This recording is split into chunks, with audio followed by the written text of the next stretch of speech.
શા માટે ધક્કામુક્કીમાં ઊભું રહેવું, ત્યાં લાઈનમાં શું કામ ઊભા રહેવું, શા માટે વીઆઈપી લાઈનમાં ઊભા રહેવું, શા માટે પ્રસાદના પૈસા આપીને પ્રસાદ લેવો? આપણે રોજ પ્રભુ આપણને મંગલાથી સૈન સુધી આરોગ્ય છે, પ્રસાદ આપણને આપે છે. શું શ્રીનાથજીનો પ્રસાદ નથી? એ શ્રીનાથજી ત્યાં પ્રકટ નથી?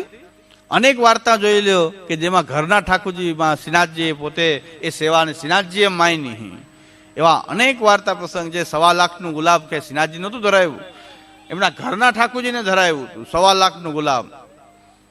એ સમયમાં 500 વર્ષ પહેલા 1.25 લાખ એક જ દિવસ ઠાકોરજી થોડીક વાર ધરે અને ગુલાબ કરમાઈ જાય.